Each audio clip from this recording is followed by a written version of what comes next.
শীর্ষ সন্ত্রাসী সুব্রত বাইন ও মোল্লা মাসুদ গ্রেপ্তার। আত্মগোপনে থাকা দুই সন্ত্রাসীকে কুষ্টিয়ার একটি মেস থেকে আটক করেছে সেনাবাহিনী। ডিসেম্বরের মধ্যে জাতীয় নির্বাচনের রোডম্যাপ ঘোষণা না করলে সরকারকে আর সহযোগিতা করা সম্ভব হবে না বলে জানিয়েছেন ডক্টর খন্দকার মোশাররফ হোসেন। ছাত্র জনতা সেনাবাহিনী ও রাজনৈতিক দলের সমর্থনে ক্ষমতায় বসলেও তাদের মতের প্রাধান্য দিচ্ছে না সরকার, অভিযোগ আমির খসরু মাহমুদ চৌধুরীর। ঢাকা দক্ষিণের মেয়র পদে ইশরাক হোসেনের শপথের বিষয়ে সর্বোচ্চ আদালতের রায়ের অপেক্ষায় স্থানীয় সরকার বিভাগ, জানিয়েছে স্থানীয় সরকার মন্ত্রণালয়। 4 দিনের সফরে আজ রাতে জাপান যাচ্ছেন প্রধান উপদেষ্টা। $1 বিলিয়ন সহায়তার প্রত্যাশা, 1 লাখ বাংলাদেশিকে দেশটিতে পাঠানোর পরিকল্পনা। মানবতা বিরোধী অপরাধ মামলায় মৃত্যুদণ্ডাদেশ থেকে খালাস পেলেন জামায়াত নেতা এটিএম আজহারুল ইসলাম। জামায়াতে ইসলামী নেতা এটিএম আজহারুল ইসলাম উচ্চ আদালত থেকে খালাস পাওয়ায় ন্যায় বিচার পেয়েছেন, মন্তব্য দলের আমির ডাক্তার শফিকুর রহমানের। সচিবালয়ে কর্মকর্তা কর্মচারীদের আন্দোলন স্থগিত, আলাপ আলোচনায় সমাধানের আশা ঐক্য ফোরামের, মন্ত্রী পরিষদকে অবহিত করার আশ্বাস ভূমি সচিবের।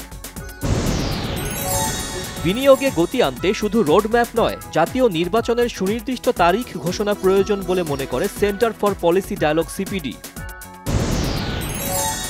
অবৈধ অর্থ লেনদেনে মোবাইল ব্যাংকিংয়ের ব্যবহার বেড়েছে বলে জানিয়েছে টিআইবির নির্বাহী পরিচালক ডক্টর ইফতেখারুজ্জামান।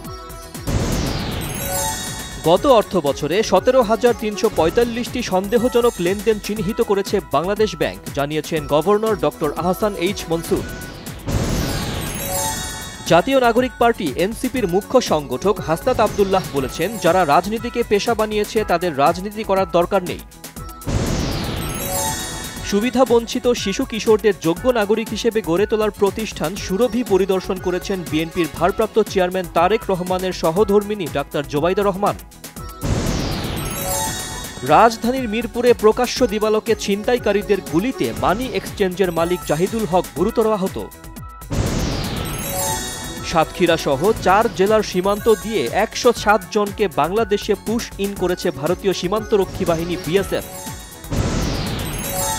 স্বরাষ্ট্র উপদেষ্টা মোহাম্মদ জাহাঙ্গীর আলম চৌধুরী বলেছেন, সীমান্তে নিরাপত্তার কোনো ঘাটতি নেই, সশস্ত্র বাহিনী যে কোনো পরিস্থিতি মোকাবেলায় প্রস্তুত।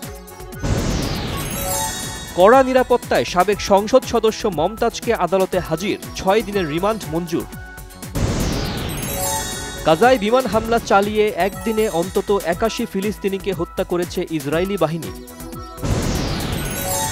বাংলাদেশ পাকিস্তান টি-20 সিরিজ শুরু হচ্ছে বুধবার। লাহোরের গাদ্দাফি স্টেডিয়ামে ম্যাচ শুরু হবে বাংলাদেশ সময় রাত 9টায়। ঈদের সিনেমা ইনসাফের 82 সেকেন্ডের টিজার প্রকাশ। ইউসুফ চরিত্রে ভয়ঙ্কর রাজ ফারিনকে দেখা যাবে আইন প্রয়োগকারী সদস্যের ভূমিকায়।